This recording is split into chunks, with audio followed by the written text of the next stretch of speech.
Now, you would look at this and think, surely the fight is over. This man is clearly in no position to intelligently defend himself. Yeah, he's not doing anything. His eyes are closed. He's screaming. He's grabbing a leg. You can see the ref in the background. Maybe he's moving to stop the fight. Nope. No, he's encouraging the fight to continue. Once again, if he dies, he dies. Hello everyone and welcome to MMA Start to Finish. I'm Julian and this is Matt. Howdy. Now if you're stumbling across this channel and you're mad, you're like, hey, this isn't footage of Pride 4. What is this shit show? Well, we are a podcast that's going to go back and try and watch all of the UFC, Pride, WEC, and Strikeforce events in history. And do an episode on each event. Today we're going to be talking about Pride 4. For anybody familiar with the show, we're doing a little bit of a change up today. We're actually going to start off with the main event. So last we saw Nobuhiko Takada, he was fighting in the main event of Pride 3 in what is largely alleged to be a fixed fight. At the time, people didn't really know, or if they knew, it was just a suspicion. Nobody had any confirmation. People weren't old enough to tell these stories yet. So Rickson thought it was a legit victory, thought it made him, I don't remember what the quote was, but I remember he said it made him like an honorable or respectable fighter or combatant or something, defeating the man named after a fish. Yeah. So that earned him a rematch with Rickson. Remember, they fought in Pride 1 in the main event.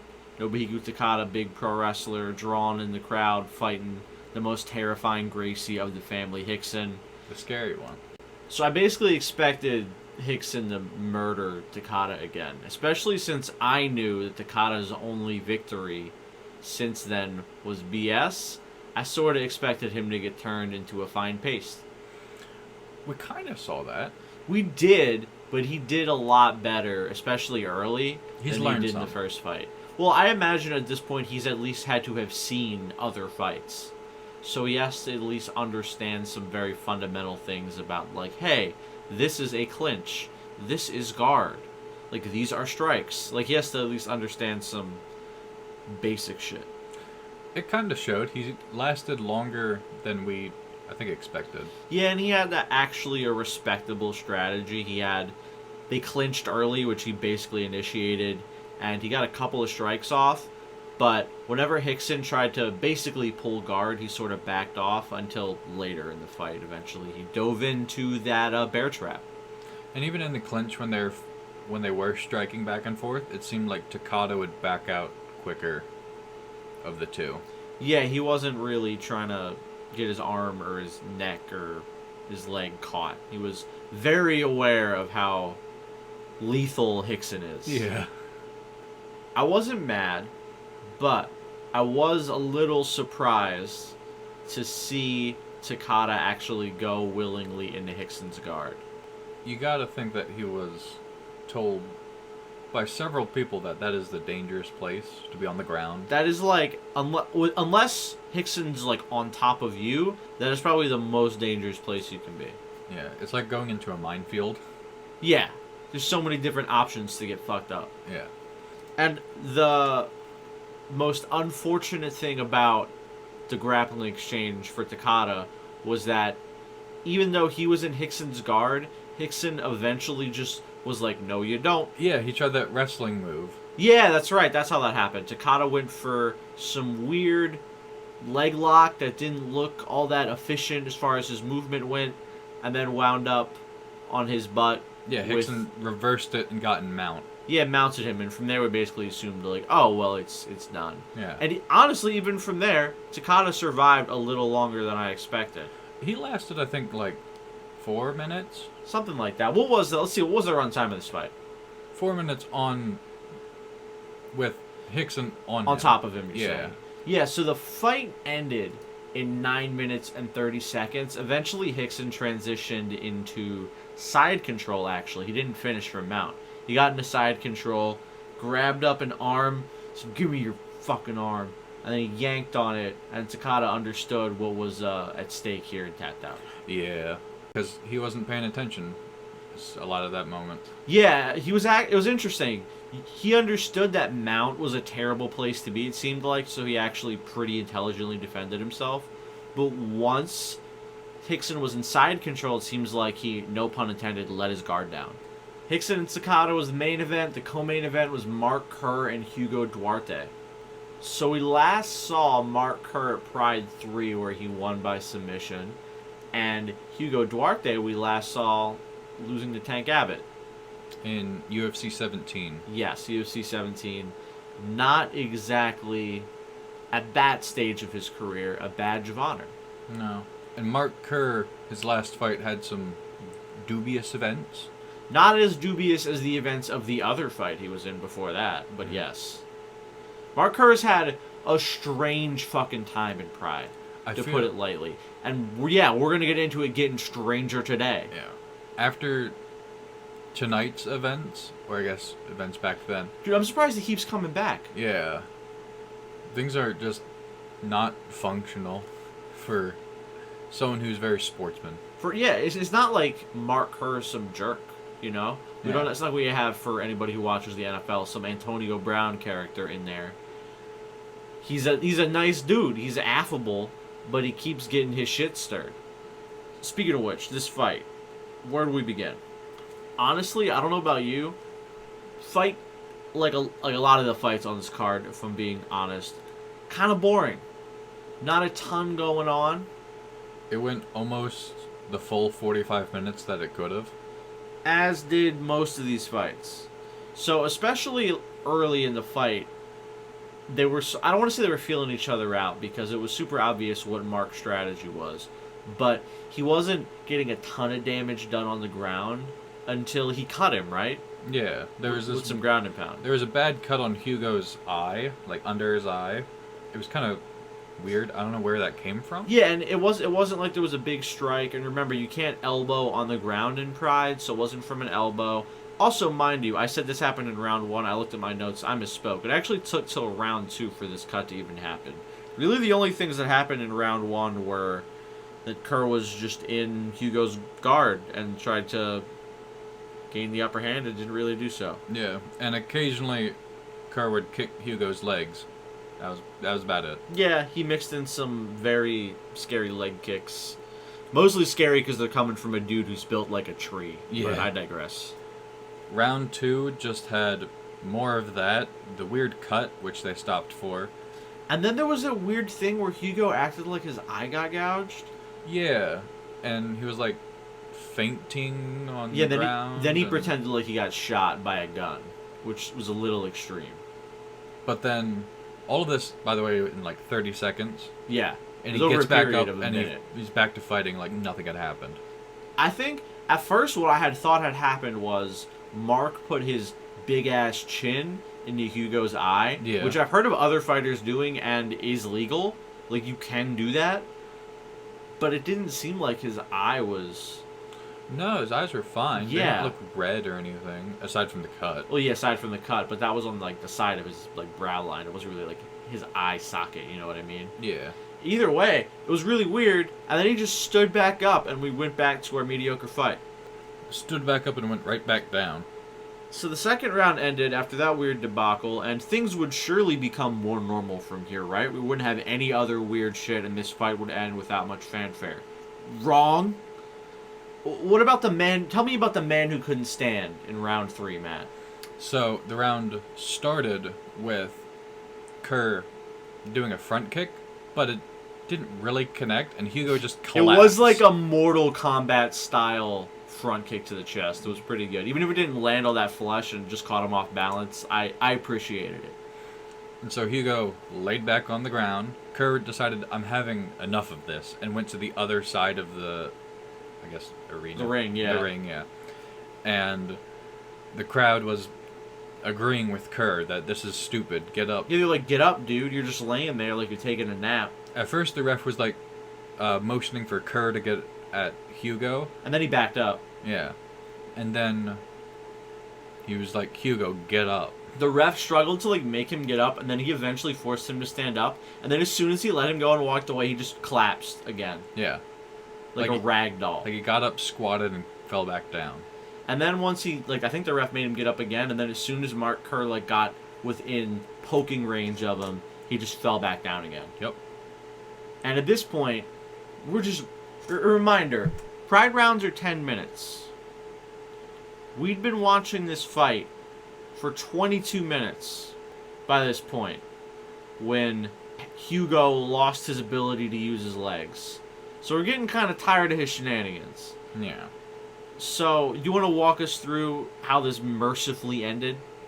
So after several times of Hugo, like, half leaving the ring, and they get repositioned because the refs feel like Hugo's just falling out. Stalling, yeah. Kerr gets pissed, and so are the refs and the crowd.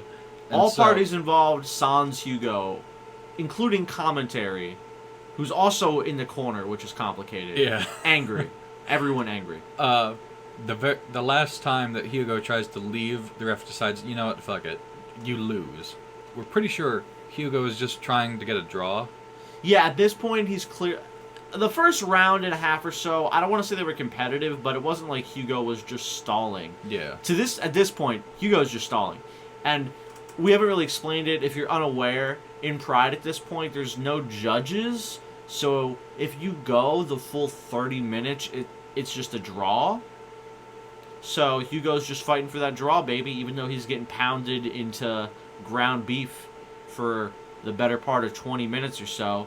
He thinks it's, well, I mean, it is a good strategy to stall and try to get a draw, but it doesn't make for a great product. No, not at all. We don't want to watch a half hour of you just on your back, dude. That's what Cinemax is for.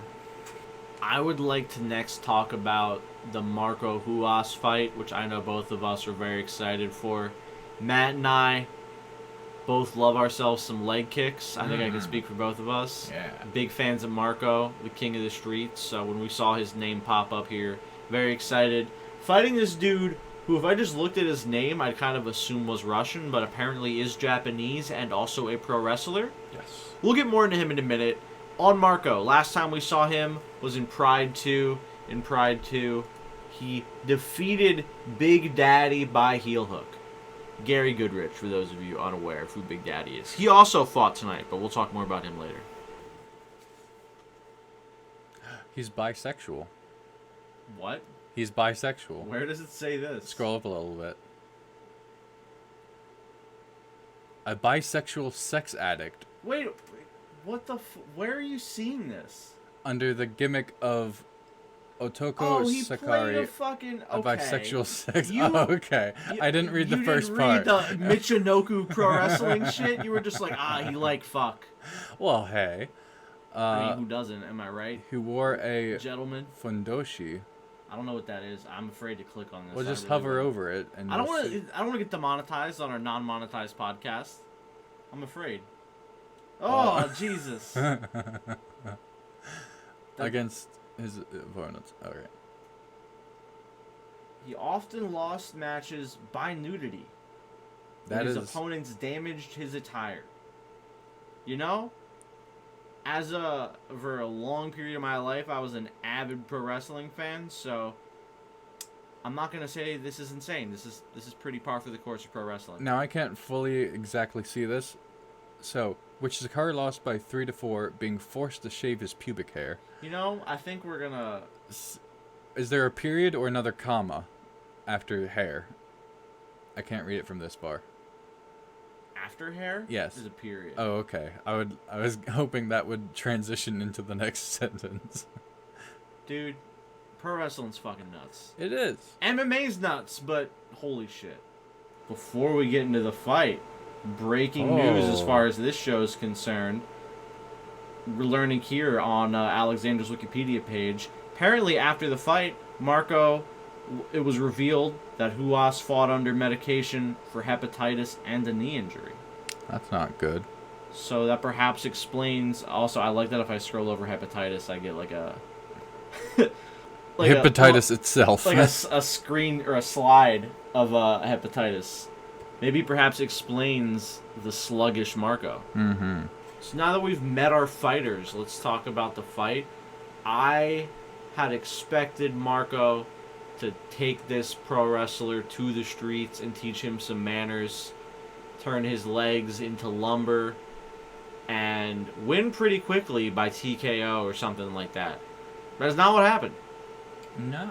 Well, it kind of started that way. Yeah, you got the shades of that early with Marco's thunderous leg kick that got him taken down. Alexander was going all over the place around Ruas, and Marco just said stop with his legs. Yeah, it didn't seem like Alexander was going to have real effective guard passing ability early on, but as the fight progressed, and maybe it was the hepatitis dude, Ruas' defense on the ground got a little bit lackluster. He didn't seem that great tonight, compared to like what we've seen. He's established a high standard for himself, but I tend to agree. With all this said, it wasn't like Marco clearly got his ass kicked off right after he got taken down. There was a period where he had mount, and he actually got some pretty decent ground and pound out of that as well. Yeah, like when he grabbed Alexander's head to punch it better. Yeah, and it made some pretty horrible sounds pinned against the mat. Yeah. I remember that quite, I don't want to say fondly, but vividly for sure. Mm-hmm. Really, when he had mount like that, I had just assumed, oh, fight's over. Marco's just going to finish him, and that's going to be... He almost choked him out if he had more time. There was a couple different rear naked choke attempts. The last one did occur with time expiring on the clock in round... I think it was round 2. Round 2. Yeah. Yes. No, it was round 1, ended mid rear naked choke attempt. The problem with Marco's other choke, and he is more of a striker, obviously. He's a big fan of his kicks and his stomps and all that. But the other problem the choke suffered from was he didn't really have the body position. He was kind of off to the side and didn't really have good leverage on a dude who presumably doesn't know too much about how to defend chokes if properly applied. Not every pro wrestler is going to be Sakuraba and have also elite grappling. Yeah. So we don't have a picture of the finish here because there wasn't really a finish. After getting pounded on a little bit toward the end of the second round, once Alex got on top, Marco just couldn't answer the bell for round 3. Yeah, he just gave up. Which... Gave up's a little harsh. He had to... He threw in the towel, he called it quits. He had hepatitis, apparently. Which, by the way, I will just say, I don't know about the virility of hepatitis or the strain he had, but if I'm Alexander, I'm like, hey dude, please don't give me hepatitis with your blood if I cut you. Which, oh, yeah. Didn't he cut him? Regardless. I know he cut Alexander. I don't know if Marco got cut. Point being, a little bit of a dick move perhaps, yeah. Unless you're like definitely not contagious. I am not a doctor. I think I have to say that here for legal reasons. So, if you are, please tell us how hepatitis works down below. Maybe he just didn't know, or didn't really, it didn't click with him. Or didn't understand what hepatitis was. It's possible. These are all options. If I ever meet Marco, I'll definitely be sure to ask. Hey, what's the Hey, what's your understanding of hepatitis? It's time for the if he dies fight of the night. Yuhi Sano coming back for the first time since Pride 2 to take on the newcomer Satoshi Hanma. The Yakuza-looking villain. Yeah, the anime-looking villain. Yeah, Yakuza, the video game series, not the actual crime syndicate. Thank you for the clarification. Yes. So we hadn't seen Hanma before. We'd seen Sano before, and he'd lost before, but we tend to be partial, expectation-wise, to people who we know have experience, so we sort of favored him, even if just marginally, coming into the fight.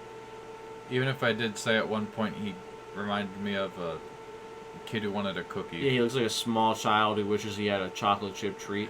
Only when he was avoiding punches, though. Which, I will say, he was doing a lot. Okay. Right out the gate, Satoshi threw a right hand that floored Sano. He dropped him almost immediately. Yeah. It didn't end there, though, thankful. Well, thankfully... Maybe not thankfully if you're Sano. Well, you don't want to end immediately. That would look real bad. This is a debate perhaps for another time, but would you rather get your ass kicked for upwards of 20 minutes, or would you rather get knocked out in a couple seconds and be like, oh, it's a lucky shot? Health-wise, knocked out. Yes, of course. Image-wise, beat up. No. We're not. This is actually a debate, and we're not going to have it right now. All right. But perhaps another time we can explore this. All right. Regardless, Duda almost got KO'd in mere moments, escaped that fate only to be turned into, like, juice for the next 20 plus minutes. At one point, Sano got pretty cut up because they were fighting on their feet, just Sano wasn't good at it. Yeah, again, Sano, pro wrestler, not exactly a skilled striker. Hanma, also pro wrestler, so I didn't really expect him to come in. At first, he looked like just a really good boxer, and as we got deeper into the fight, I was calling him the Muay Thai King, because he started mixing in these leg kicks and these knees. He just looked like a modern fighter. He looked really good. He did, and his hair never faltered. Perfect aesthetics for the... I called this the if he dies, he dies fight of the night. The almost accidental murderer of the evening. Yeah. And our commentators were not kind to Sano either. Yeah, they sounded actually like they felt real bad for him. Boss was asking, why is Sano doing this? He's a professional athlete. Why is he doing this? And I think this was during... They were checking out Sano's cut because it was getting a little... insane. Worried. Yeah. And of course, right after he gets put back into the ring, he gets beat up even more. And, quote, and this is a quote by Steven Quadros, he's just totally getting his ass kicked here. Not exactly professional grade commentary, but it got a hearty chuckle out of Matt and I. Yeah, and it's very accurate. I guess we'll talk about the, like, uncomfortable ending to this fight now. Mm-hmm. So after getting beat up for... How long did this fight last? After getting beat up for almost the entire round, Hanma started mixing in those leg kicks a little more frequently, and it looked like he suffered like some torn ligament in his knee. But after one of those leg kicks, Sano went down looking like the victim of a gunshot wound, clutching at his leg. Now, you would look at this and think, surely the fight is over. This man is clearly in no position to intelligently defend himself. Yeah, he's not doing anything. His eyes are closed. He's screaming. He's grabbing a leg. You can see the ref in the background. Maybe he's moving to stop the fight. Nope. No, he's encouraging the fight to continue. Once again, if he dies, he dies. So yeah, we have another screenshot to show you. After this, Hanma was like, I assume because he wasn't in camera shot, was like, hey, are we done here? And then the ref was like, no, finish him. He jumped on him and just started beating the shit out of him some more. And then eventually the ref was like, all right, I want him to be able to remember his kids' names. And then he pushed him off. I didn't realize how joyous Hanma looks. He was like here. Beating a pinata, dude. He wasn't empathetic at all here. And you can see his hair is still fine. Still perfection in his hairline. Use enough hair gel and it'll stay. He should get a sponsorship deal with whatever product he uses, that's for sure. Now I have a million notes for this next fight, this 30-minute fight between Kazushi Sakuraba, who I like a good bit, and Alan Goes. I don't want to say not much happened, because that's not true. What I will say, and it's something I say a lot for these old fights where nobody really solves the puzzle of the fight, it's kind of just the same thing over and over again. Yeah, it's like that definition of insanity, trying the same thing over and over again, hoping for a different result. Yeah. But you're not getting a different result.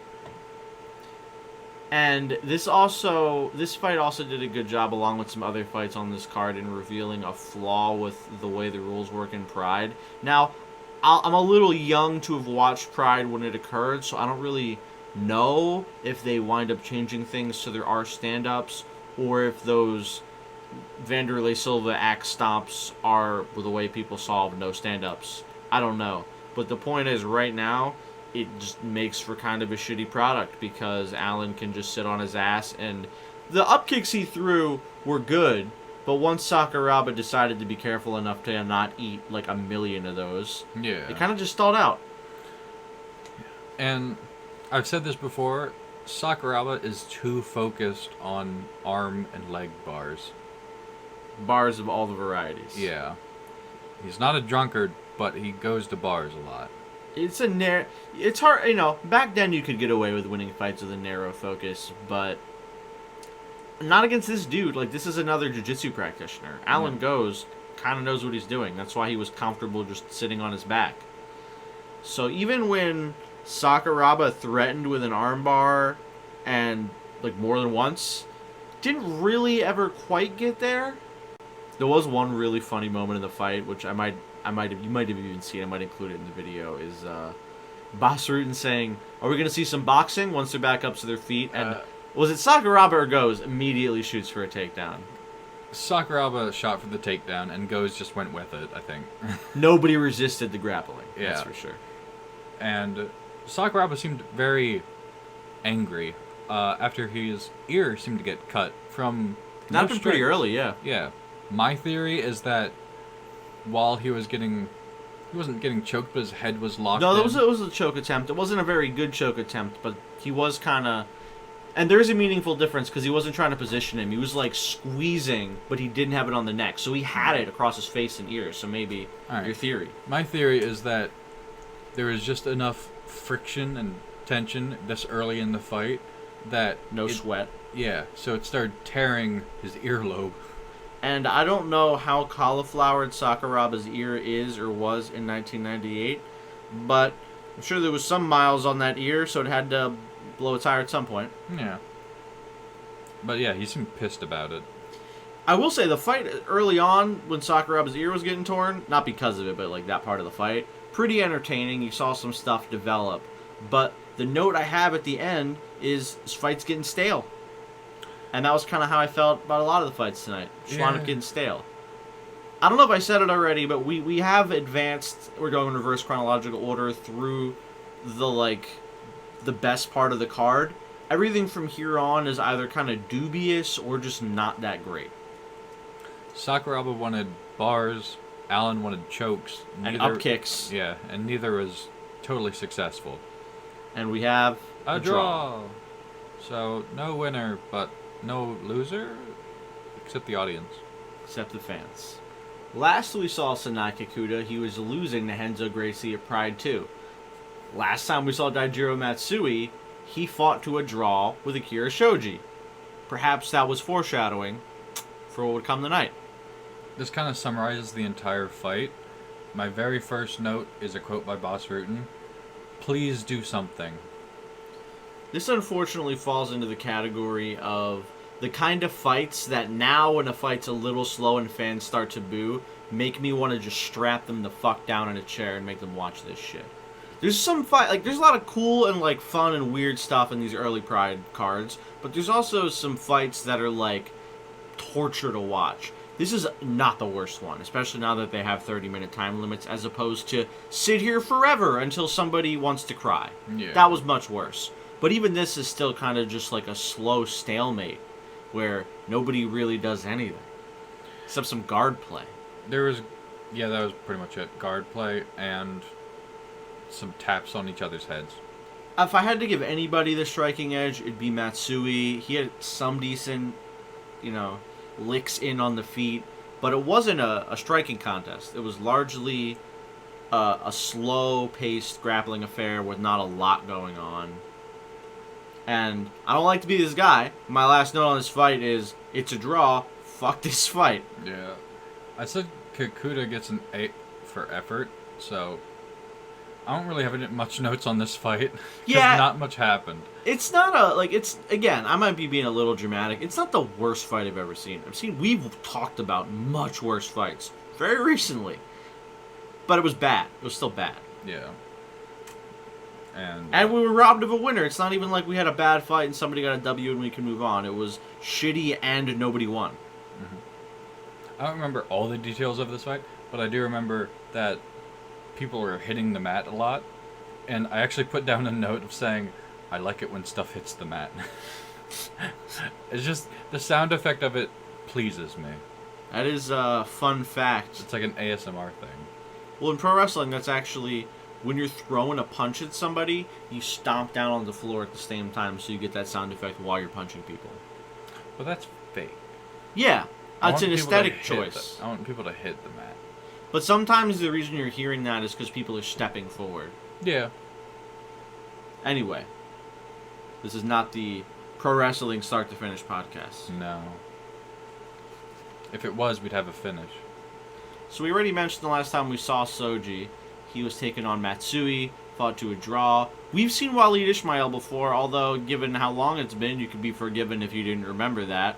We saw him at UFC 12, Judgment Day, back in February of 97, losing to Takahashi. I was actually enjoying this fight. I thought there was some pretty interesting stuff going on. Ismail was really adamant about getting a takedown, but Shoji actually had some strikes that were pretty potent. He seems a little more scrappy.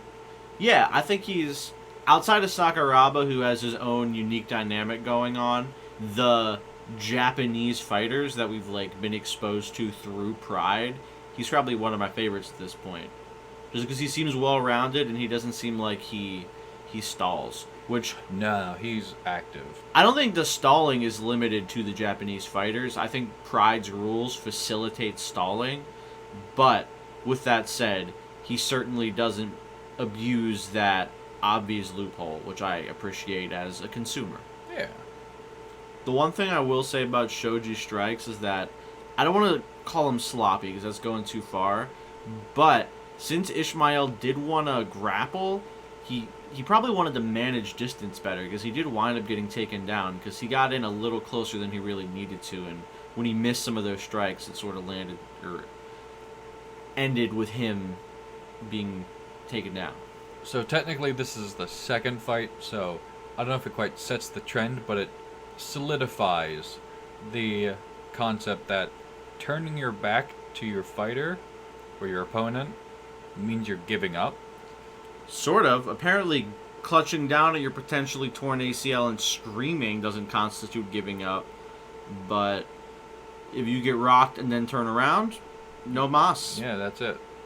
And that's how Shoji won, because Waleed took a hit and was facing the wrong way. Yeah, shortly after the start of round 2, Akira got another really good shot in. I don't know if he, dropped him, but he certainly wobbled Waleed.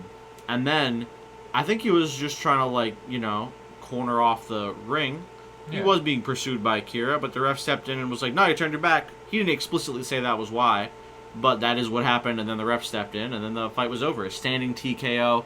I will say, prior to that, he had been dropped, once or twice. It wasn't just, randomly the ref stepped in. He was kind of getting pieced up. He was getting pieced up. But he wasn't, given the fact that they almost let another man be crippled in front of us, this was a little weird.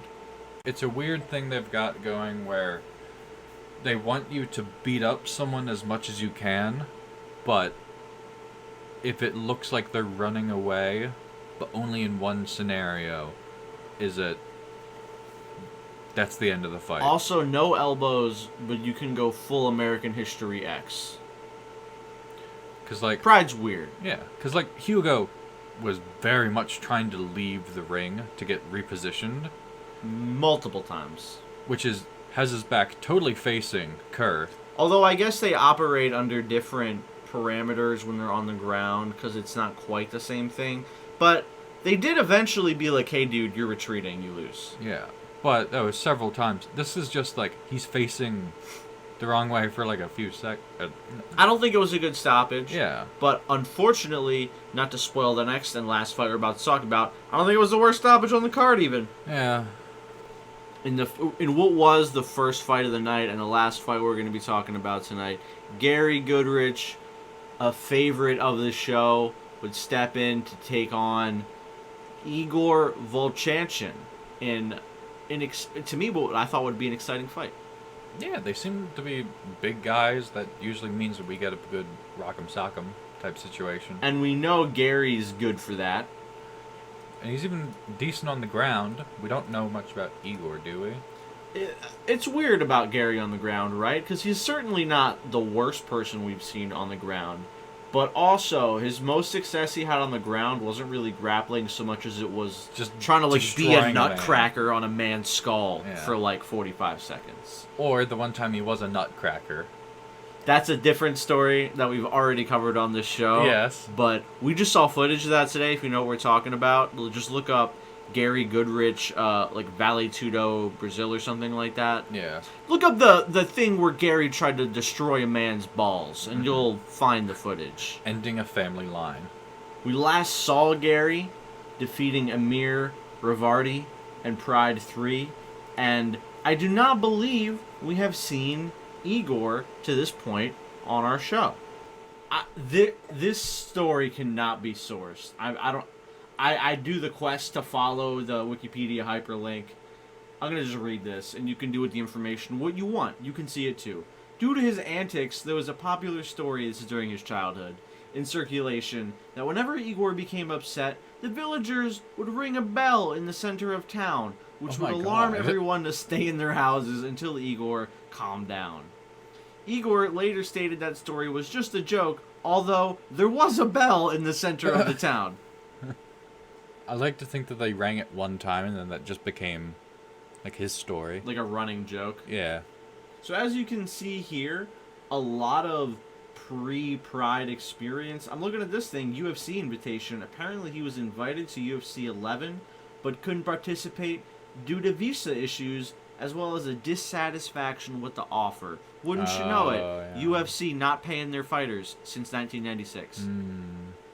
I'll just read this to sum up his pre-Pride stuff. Volchanchin won 8 MMA tournaments during this stage of his career and was considered arguably the best heavyweight in the world for several years to come. So yeah, we could be forgiven in assuming that this... By the way, citation needed on the best heavyweight in the world thing.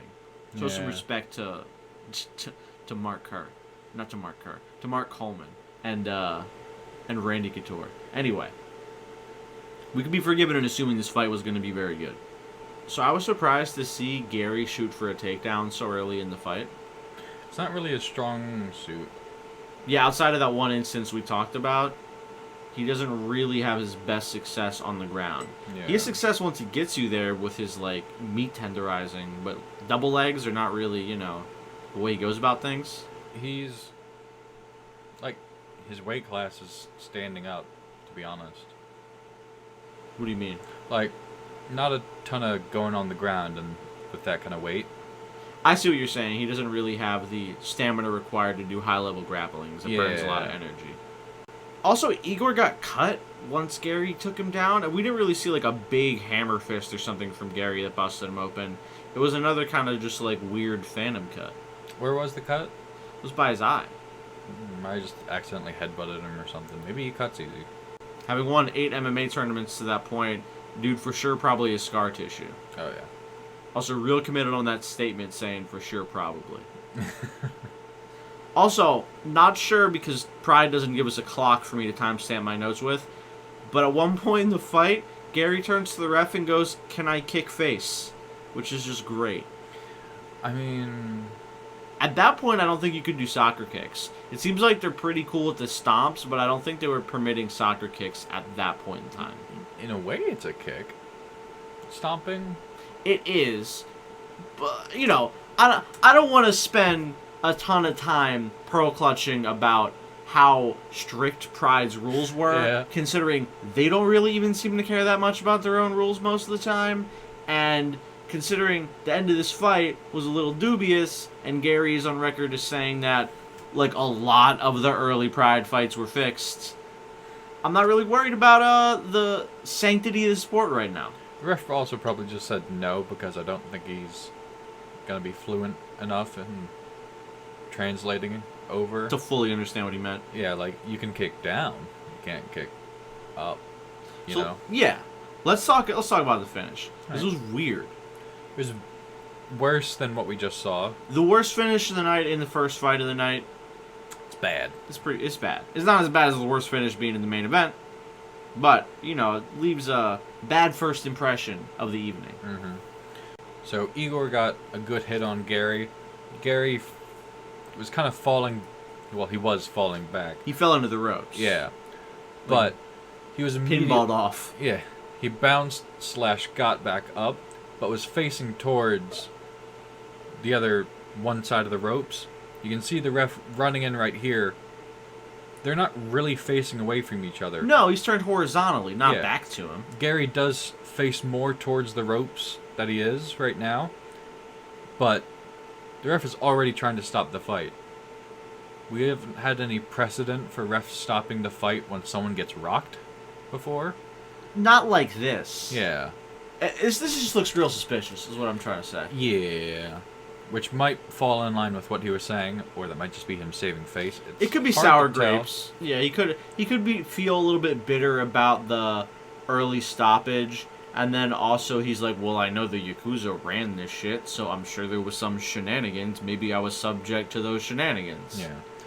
But, yep, then the ref jumped right in and said, hey, you're facing away from your opponent. You're done. Got a blast. And he was still standing, and he was like, wait, why are we done? And that's Pride 4.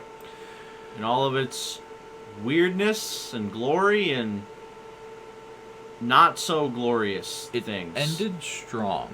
It did. I will say the last couple fights we saw, the armbar by Rickson was a nice cherry on top. The Mark Kerr fight. All right. It ended strong. It ended. I'll agree with that. It did end strong, and we did also get to see Hanma almost murder that man. Yeah. Which was at least entertaining. It was entertaining. If not a little hard to watch once we got to this stage of the fight. Yeah. Very shaky footing to start on with these bad stoppages and then 2 draws. Yeah, that was exhausting. By the way, we didn't really complain about it and go in as hard as we did last time we had this much stuff to watch. But an edited broadcast, still a 3-hour runtime. About a 3-hour runtime. So I had a good time watching these fights. It was not my favorite show we've covered, but it's also not my least favorite show we've covered. We've had worse. I hope. I know it does get better. Yeah, and we're joking around. This is not supposed to be a podcast where we're like, fuck old fights, they boring. We have a lot of old fights that we like a lot. It's just these early Pride fights, kind of a hot mess. Yeah. Thankfully, next time we'll have a little bit of break from Pride. Not that I want no Pride. I like Pride. It's good to mix things up. Variety is of course the spice of life. Mm-hmm. We'll be heading to Brazil for UFC. I believe it is 17.5. So we'll be in Brazil next time. So until then, if you enjoyed the show, please be sure to hit the like button. We do appreciate it. Leave a comment telling us what you thought of this circus, and we'll see you in Brazil. Bye. We love you.